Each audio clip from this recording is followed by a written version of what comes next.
Okay, I think we're live. Jeff Moody here, Jeff Moody MD, jeffmoodymd.com, jeffmoody.com. I'm like a bad rash. You can't get rid of me. I'm everywhere on the interwebs. Facebook, Jeff Moody MD at Facebook. Eventually, someday, LinkedIn will trust me enough to let me live stream on LinkedIn. We're on YouTube. Find me at our website, jeffmoody.com, and we'll get you hooked up with all our services. I am so thrilled today to have Jean Bernier with me. Jean is actually, I met Jean about 3 months ago now when we were in a mastermind together, and Jean, I asked Jean I would call it a very rude, pointed question about whether or not he was a doer or a teacher. And I think ever since then, we've been very good friends. But thrilled to have him here. And Gene has been lots of different things, and he's been successful at everything he's done. He's been a fractional CTO. He's run organizations. He's been very successful in lots of different ways. But the main reason I want to have Gene on is, number one, he's a smart, awesome guy. But number two, because he now has pivoted, and he is all about getting people to think about the joy and the enjoyment in their life and extract that out of them. And I'll let him explain more about that. But also because from a burnout standpoint, as I'm kind of the burnout doc or the burnout king, I would kind of say burnout would have to be the flip side or the opposite of enjoyment. So after that, Gene, go. Tell us what you're up to. All right. Well, thanks, Jeff. All those wonderful, kind compliments. That's I appreciate it. Yeah, and that question actually was a big part of a huge pivot that I'm doing right now with the enjoyment coaching business. So, really, the crux of it is I want to help people find or not just find, but bring back the joy in building their businesses and their lives. Right.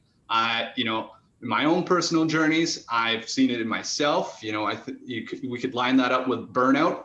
But I think all that you get to that state because you kind of lost focus and lost your vision about what you're doing. You get really stuck in the weeds instead of pulling yourself up above the trees, right? So you're like, well, what am I doing? Why am I getting up in the morning? Why am I, doing all these things? And if you're a boss, I use air quotes for a reason around that word, you're probably questioning am I the only one that's coming up with ideas? Why is no one working as hard as I am?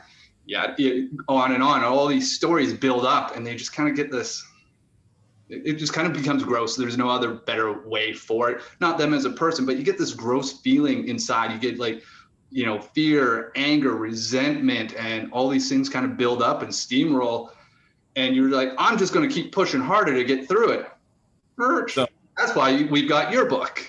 Exactly. It sounds a lot like burnout, kind of like the pre-burnout, maybe before you realize it too. But I think the other thing too, it always makes me think is like, the people part of the issue or the way I construct things in the book is like kind of life is like kind of what you construct for yourself, and you kind of have your own little construct or box that you're in. And I think sometimes people don't stop there's not conscious process that they use to construct that box. And then all of a sudden, like they built this thing around them that really doesn't serve them at all. And it's kind of like they talk about the difference between managers and leaders. The manager will be like chopping his way through the forest, at 50 miles an hour. He's like, we're making great time. And the leader will climb up to the top of the tree and say, we need to go the other direction. So I think sometimes people need to maybe zoom out, and clearly you're the expert at this, but I think people need to zoom out and get that perspective. So how do you suggest they do that? Well, it's a little bit different.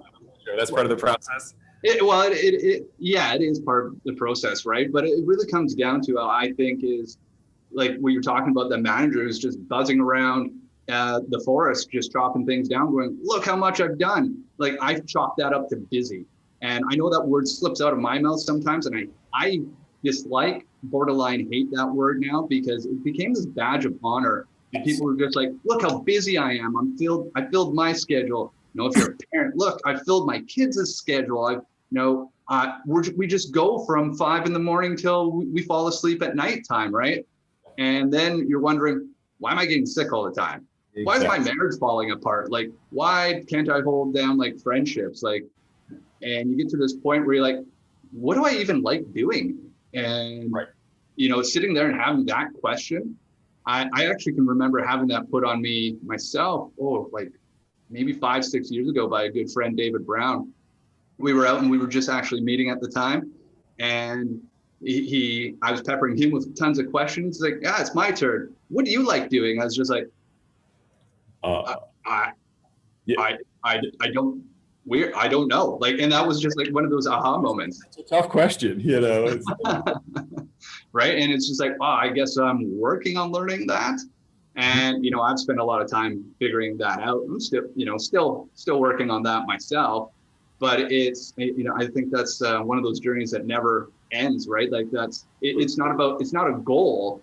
It's a journey, right? And when I think about busyness and thinking about all those things that you think you have to do, and you talk about building this box around yourself, is, it's almost the trappings of the concept of having a balanced life. I think, honestly, I think that's total BS. Like I'm not sure what the language markers here are, so we'll go nice. But I think it's complete and total BS. Because do you really want a balanced life? Do you want everything to be equal? I look at it as harmony.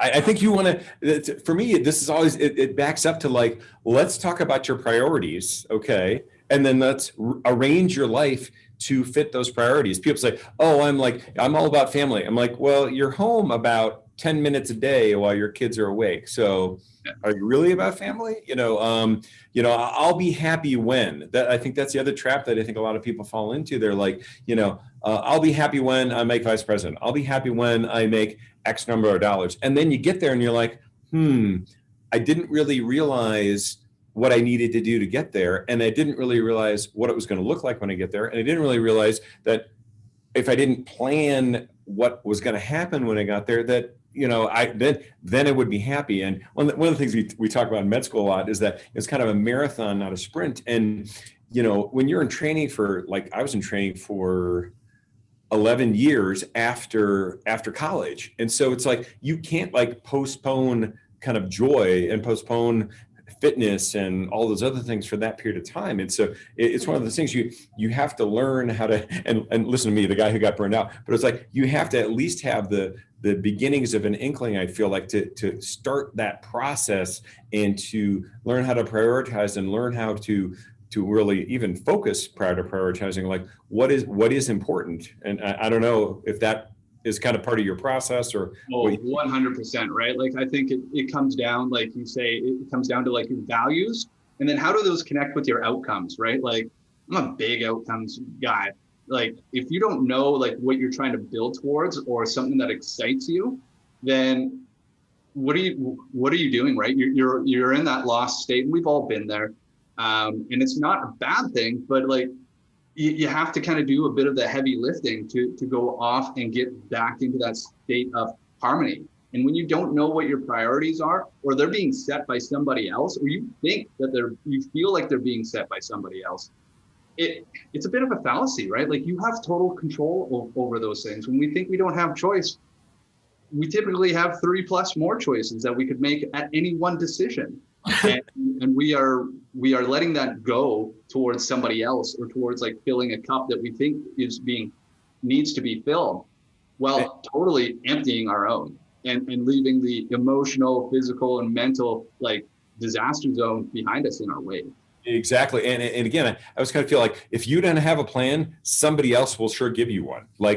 Job, your extended family, your friends, that somebody else will always have a plan if you don't have one to kind of fill up that time. And then, like you said, I think people fall in that trap. Well, we're busy, but I'm like, okay, but is that productive busy? And is that moving towards something you want? And to tell the truth, I feel like the most successful people who I see are very chill, and because I think they have the priorities all worked out. And so then if there's something that doesn't fit with their priorities, they're just no, and no is a complete sentence, Yeah.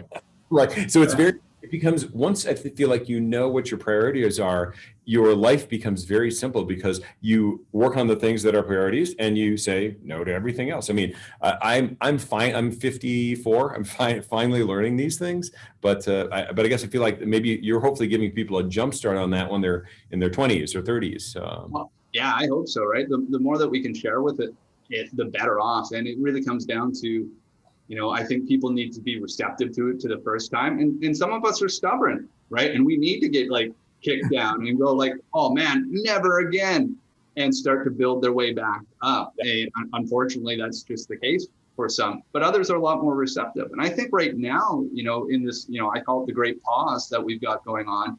I've spoken with a lot of people that are like, I'm done with my job. I quit. Like, you quit during a pandemic and people are like, oh my God, you're crazy. You'd be like, no, I'm more fulfilled than I've ever been because I'm doing what I love and I have an opportunity to do it. And like looking right now as that opportunity versus like something to feel victimized by, stuff has changed. It changed March 15th and it's never going back. And so we either have a choice to sit there or we can move forward with it. Isn't it? I feel it's kind of fascinating and unfortunate that it took a worldwide pandemic and a catastrophe for people to like reset. Yeah. I to a certain extent, this has been horrific. There's been hundreds of thousands of people lost their lives in the United States and worldwide. I mean, it's been medically horrible, but I think it has forced people to actually maybe come around to the Jean Bernier way of thinking. It's like, what is really important? What do we focus on? What do we spend our time and our life energy on? So, I agree. I think it's been very important. I have a question for you. Sure. Feel like you've ever been burned out? Oh yeah. Okay. Yeah. So what did that look like, and what did you do? So what led up to that was both times were obviously work related. Got into positions through my own company at one point. We were just going with the foot down, trying to get it started and trying to keep it going and keep it growing, and not realizing, between being at that time a single dad with two little ones, well, I was working at home, but really I was living at home trying to do work and like fitting that in between like crazy hours. And same thing when I was younger, leading a team for another agency, we got slammed with projects and we're like, cool, let's go. This is just going to take 3 weeks. Now 4, 5. Now we're like 3 months into everybody working like 12, 15-hour days. I remember just having this point, like I just started to cry and I didn't even know why. I just like was sitting at home and just like broke down. I'm like, oh, this isn't good. And like we watched and everybody kind of hit that threshold, and then trying to rebuild from that, man, that takes a long time. Like it's debt.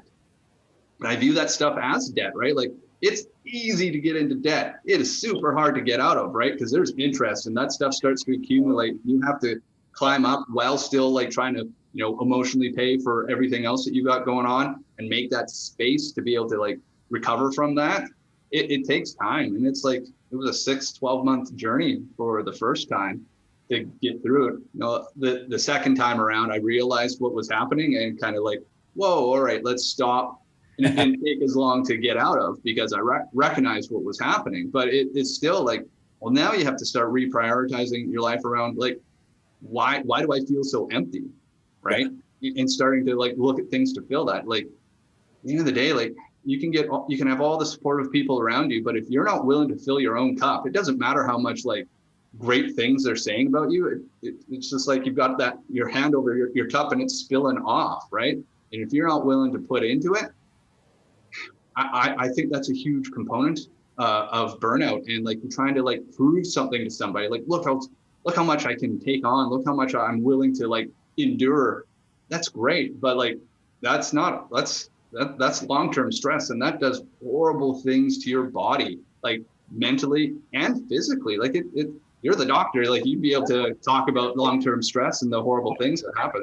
Attacks. I mean, they talk about like these. They have a word for it in Japanese, where you work yourself to death. Like you actually work yourself until you have a heart attack or die. I mean, it's incredible. And I think a lot of the other issue with burnout or with that kind of work mentality is that people are looking for external validation.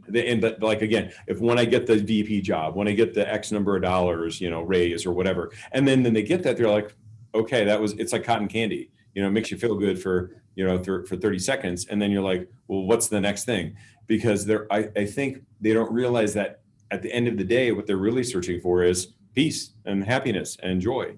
And they're not they're not there. They're not, you know, able to, you know, get there. They're not able to do that because they haven't thought about what that looks like to them. At least that's my impression.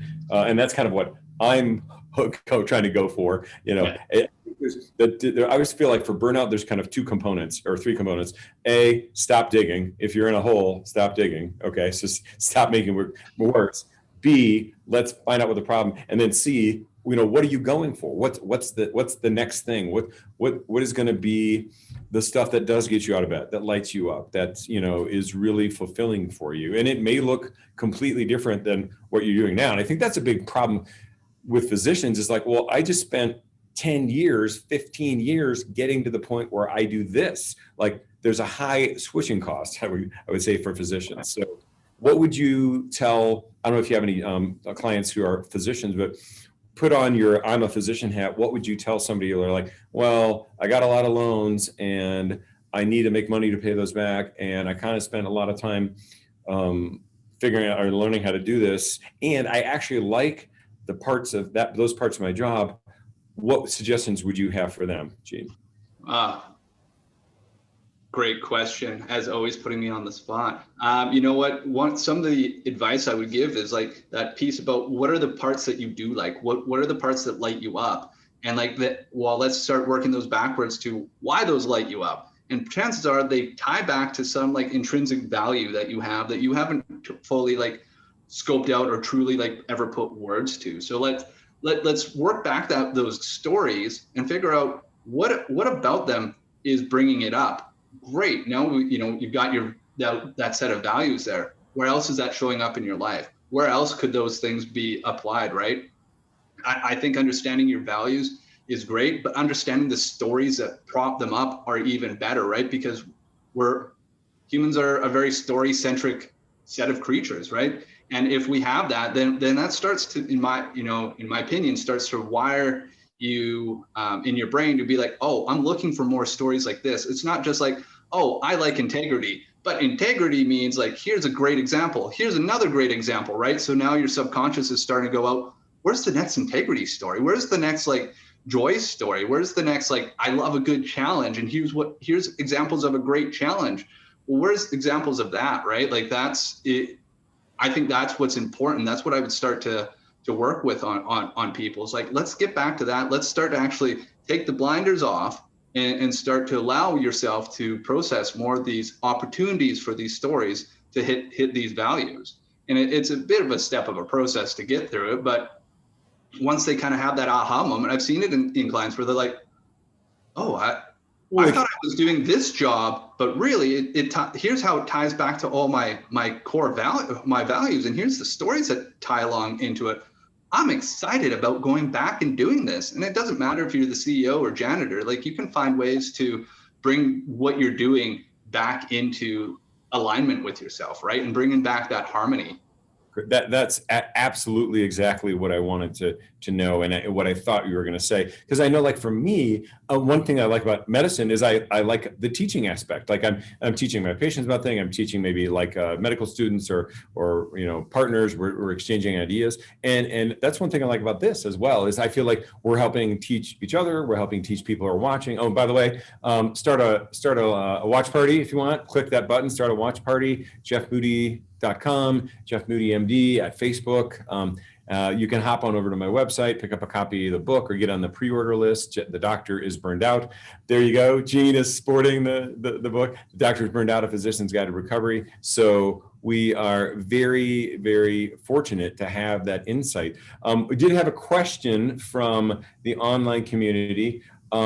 Question was, how do you, I think you talked a little bit about this, but the question was, how does Gene start the prioritization process? So let's say you have your core values kind of mapped out. Like, do you go alphabetically? Do you go like the one that has the biggest impact? How do you start that prioritization process? Well, I think it's a horrible answer, but it depends on each person, right? And where they're at in their life, right? It would depend if you're a single person, a family man, you've got other outside responsibilities, or family person, like you've got those different responsibilities start to like color your priorities, right? So how do they start making those impacts? Like, what's that baseline? So how do you start kind of like getting to that baseline so that you're keeping to the commitments that are important to you? At the same time, while you're going through that, you may find out that there's like things that you thought were a commitment. You're like, oh, like actually, like even like being on this like board that I actually hate being on, like, oh, I'm done. Be like, look, here's more space, right? I think that would be, it's a bit of a more, actually where I would start would be doing an audit.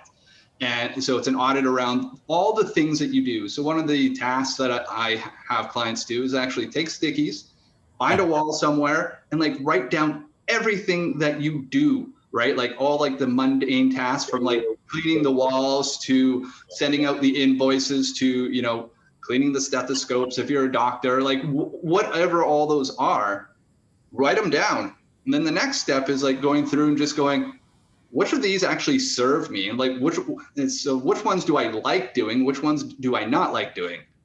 Separate. Well, now you've got a pile that you could potentially delegate or just like knock off the list totally. Now you've got this thing that you like, you can start going, well, actually, this is for my home life. This is for my work life. This is for me because this fills my bucket and gets me moving. Now you're starting to like categorize all these things. And again, you just kind of keep going through that process until you've whittled it down to your set of categories or your buckets that work well. The core most important things. And then you maybe even say, hey, I know I need to do 3 of these things a day to fill up my bucket, and I need to do 2 of these things a day to pay the bills or whatever. And then you find out what your balance is. I call it the benefit to BS ratio. So that ratio like at a 3 or a 4 if you can. So things that are beneficial or kind of pump you up are like 3 times higher than the BS you have to put up with in your life. And I would say whenever it gets to 1-to-1, then you really got to start thinking about like making some major changes and what's going on. Well, and as well, like, I know Tony Robbins talks about the quadrants or the cycle, but it's like, is this important and not urgent? That means you've planned it and it's actually important. Is it important and urgent? That means like something's happened. Like you could be like, oh my God, my kid fell out of the tree and broke his arm. That's kind of urgent, right?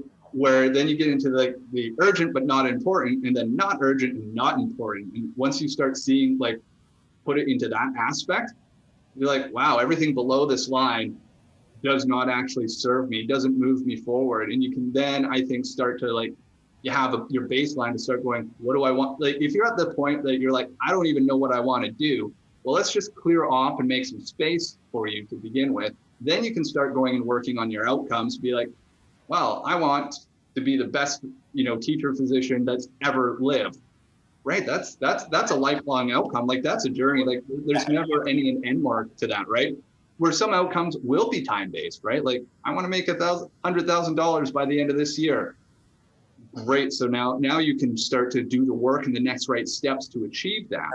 Work backwards. The other thing I think that would be interesting if you do that 4-quadrant exercise is like maybe you just put in all the things you're doing in that and then put the amount of time you're spending on each one. And like you said, anything in that not important, you're like, you eliminate those or outsource those. Or Ari Meisel, I don't know if you're familiar with Ari Meisel, but he talks about less doing. Like it's about prioritizing, outsourcing, automating, or delegating any tasks. And so I'd be very curious if you get in that bottom 2 quadrants, the not important, and then eliminate or get rid of those tasks, how much time you actually just got back, in your life to then actually use for your life, Yeah.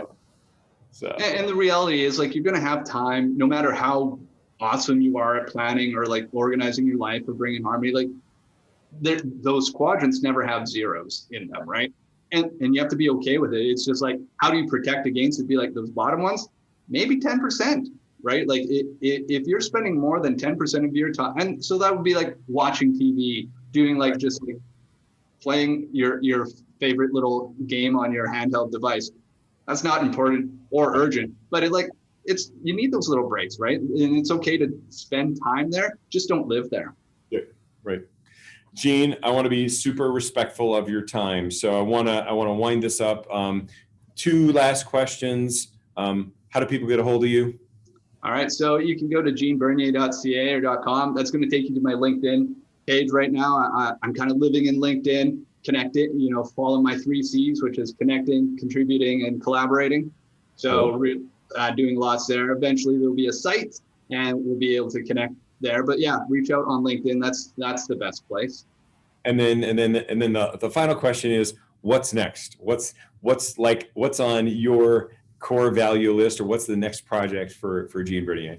Well, I haven't actually shared this too publicly yet, but I got this like yearning. We're only on you, Jeff. All right. So just between us, I've got this yearning to do a podcast, just to have conversations around enjoyment and outcomes, right? And how to get people towards that. So I'll be your first guest, I promise. Or I guess if you'll have me. So. I'm adding you to the list then. Thank you very much. So yeah, my thing is I've got some stuff to wrap up in September and then start working towards that, because that's going to be something that's going to challenge me. But I love a conversation. Like, one of my things that I've always said is, like, after a good conversation, I'm like, man, I wish this was recorded, or I wish I could like be paid to do this.